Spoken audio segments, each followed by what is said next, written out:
this weekend because it's so cold, but it's not frosty, so it's not that cold. Now, I have not got the Allegro out for absolutely ages, and I'm really worried about the battery, the brakes, you know, if she got damp in there. I've got no idea. So I'm going to crack the garage open, see if she'll start, get her out and have a look. Maybe just go around the block. There's a lot of salt on the roads and I'm a bit reluctant to take her out in it, but she needs to get those wheels moving.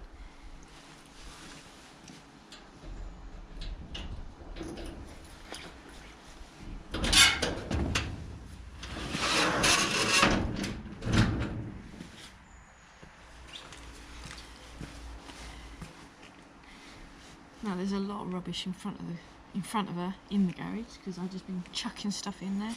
Very bad habit. So I'm going to move everything out of the way. Maybe I'll have to tidy the garage up today. Why am I keeping this?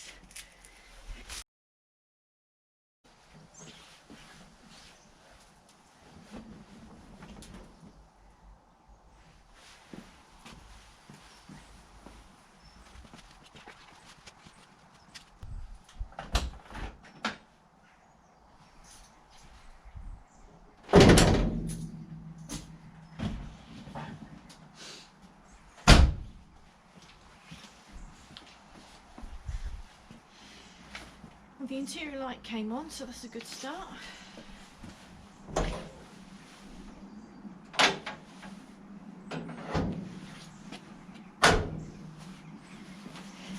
Come with me.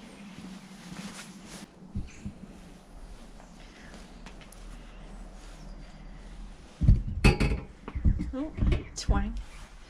Right.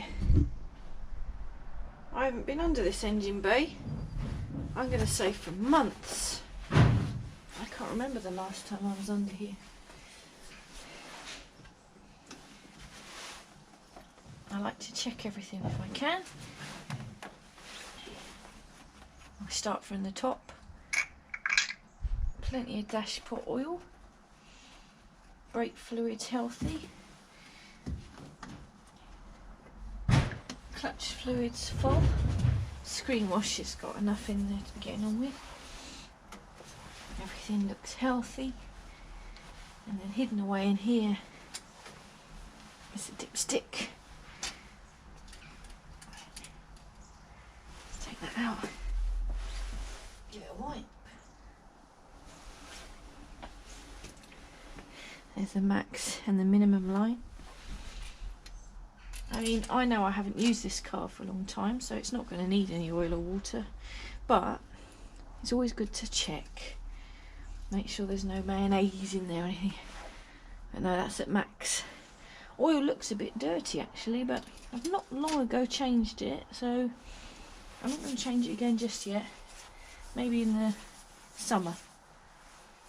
But I'm quite happy actually to look under here and not actually see any surface rust on any components. There's a little bit here, a little bit there, but normally these garages are so bad you end up with loads of surface rust appearing on nuts and bolts and things. But I'm actually quite happy. She looks really healthy and clean in here. Obviously the last thing hidden away down by the battery is the header tank for the radiator. Can't really see in there very well. There is plenty of fluid.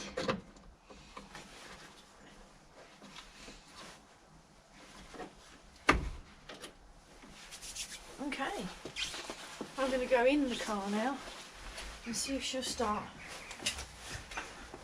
We'll take a few turns.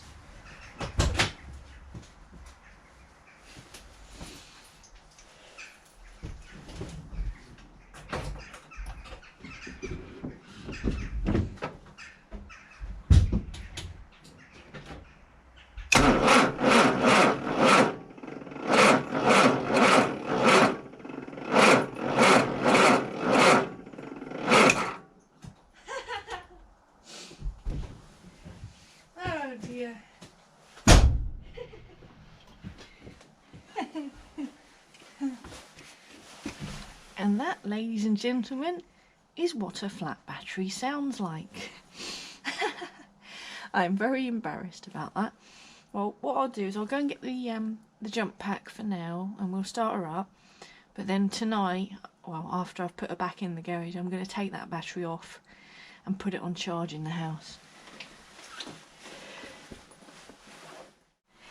I am back with the jump leads. I've had my exercise out to the van. Now you'll see how to jump start a car. Right, this one is going to be a pain in the bum because I've got these rubber covers over the terminals. Ooh, excuse me sniffing. It's quite cold out here.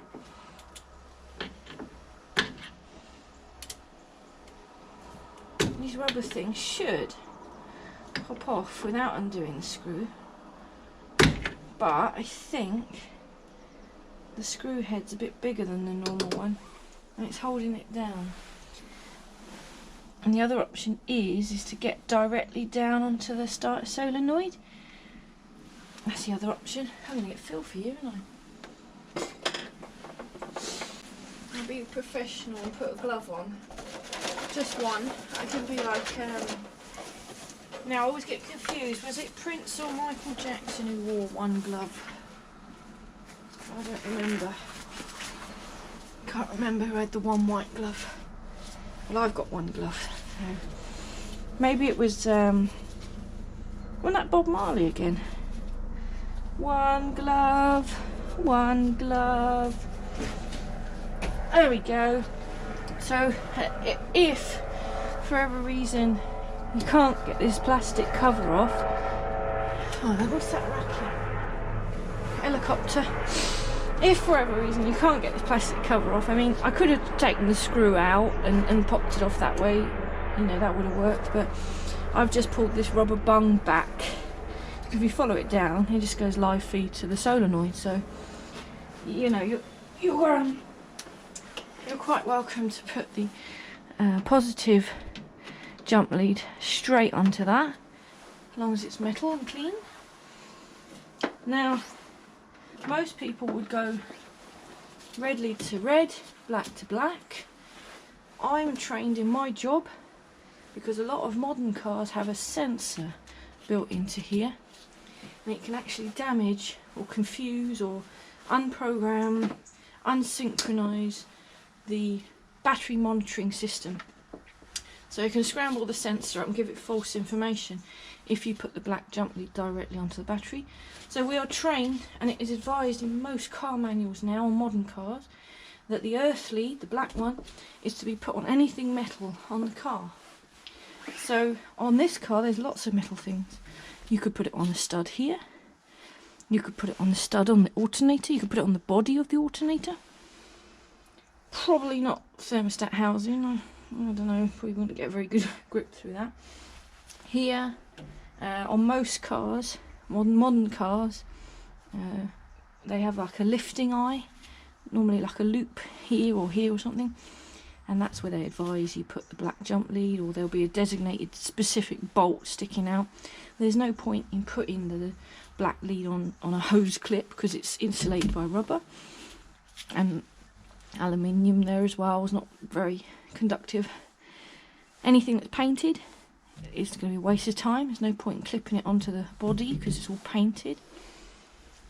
So yeah, anything metal really that's solid, like a nut or a bolt.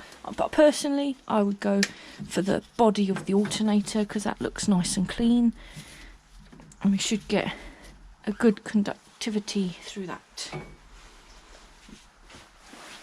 But on this old car, it's perfectly acceptable to put the black lead on the battery.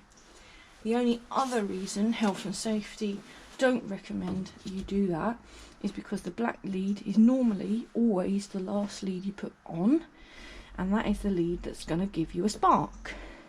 Not you a spark, but it's going to create a spark as you join them together. Batteries emit flammable gases, I believe, especially if they're poorly sulfate something. I'm not that clever. But the spark could ignite the gases and you could end up with a boom. So that's why they advise, again, the black one is away from the battery, so you don't get the spark right next to the battery and risk explosion. So that's a bit of boring information there. So my jump lead's on. Hopefully that's a good enough connection. Let's give it a go.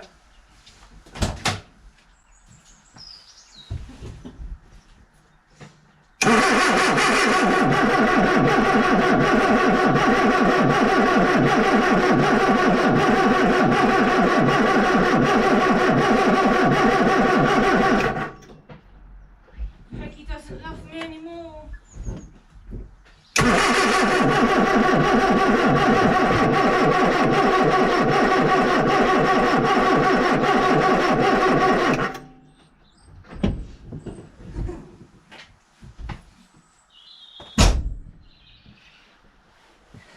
She is not happy.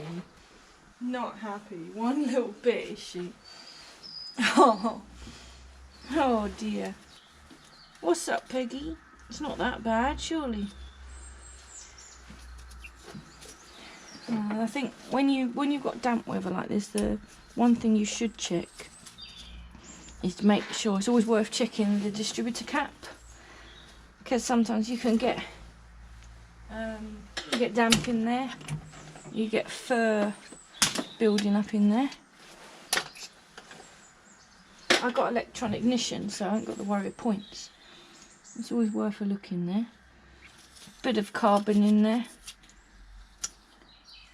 These lids now, they're so cheap and nasty. These caps. They really are. Oh, I thought she'd have a red rotor arm in there. Looks clean enough to me.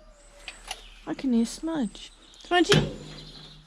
Here he is. Oh, sod the distributor. Let's have a look at Smudge. Hello, mate. How you doing? You're a little boy. What are you doing? Smudgy? What are you doing? It's like a raccoon.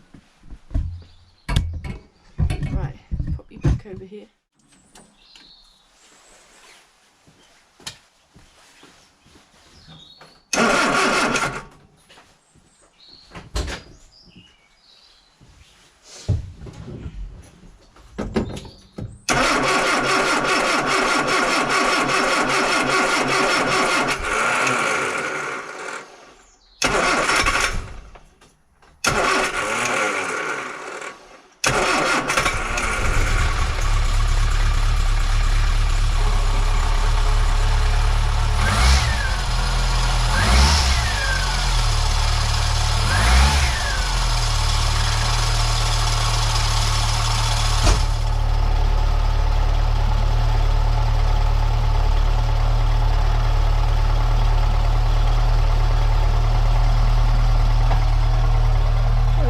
Took a few turns to get her to start, but I purely think that that's just because the fuel had to pump around. So that's the disadvantage of having a mechanical fuel pump, because you've got to rely on the engine turning over and over and over to pump the fuel up. When you've got an electric pump like the P4, you switch the ignition on for a few seconds before starting, and you can hear it go click, click, click, where it's pumping the fuel up, ready, priming the system. But when you leave a car with a manual fuel pump, well, as you heard, it took a few turns. It didn't help that the battery was poo.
looks like it's smoking.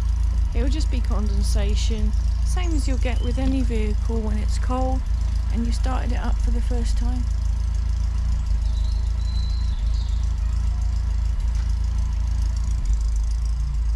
Smudgy, what are you doing on there?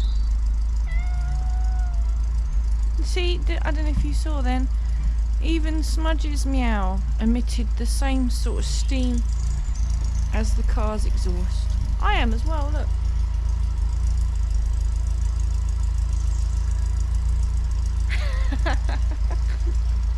What a twat. So, for those of you who have not seen Peggy before, I'm really clumsily walking around with the whole camera tripod as well, look. It's because I can't be bothered to unhook it. Yep, still looks clean inside. A little bit of a dirty mat, that's inevitable around here.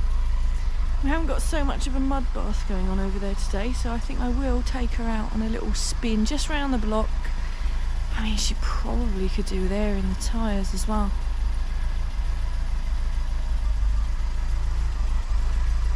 She sounds happy. Really happy. Cool.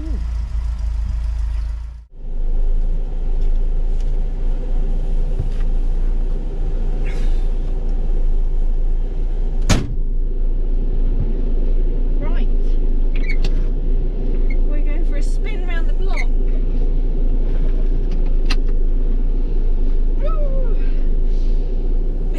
I've just been round to the van and put my battery pack back, so I know she's okay. We'll just go for a little spin round the block, blow the cobwebs out.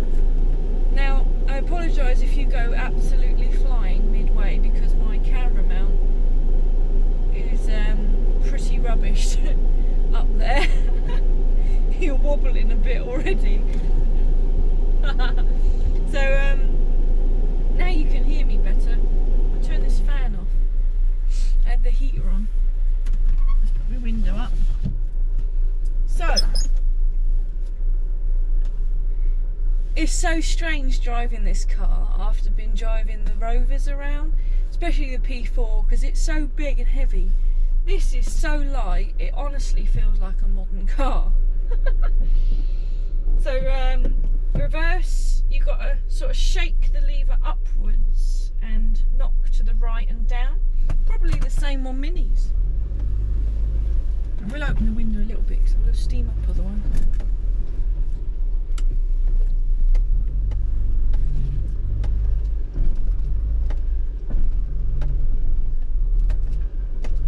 Try not to take out the neighbour's car.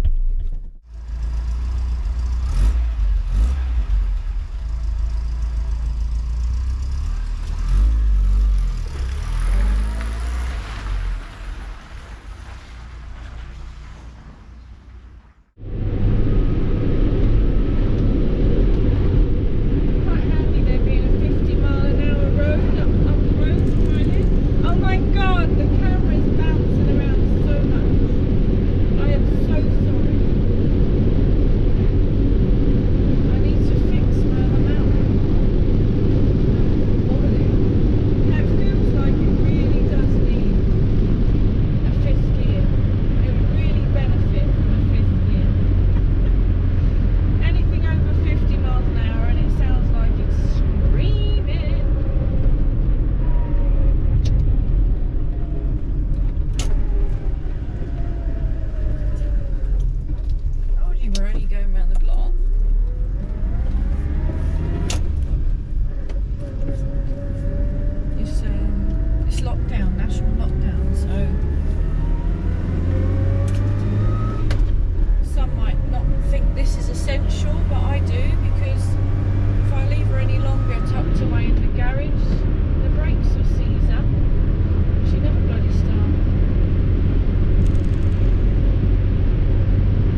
suspension will work out.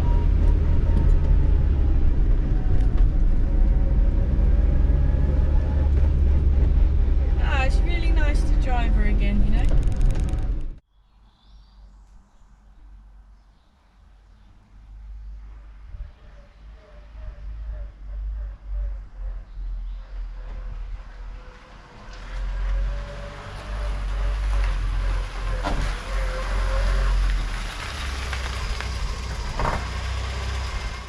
Just in case I haven't shown this on video, there's Harris Mann's signature, the guy who designed the Allegro, although he didn't design it to look like this. He designed it to look a little bit different.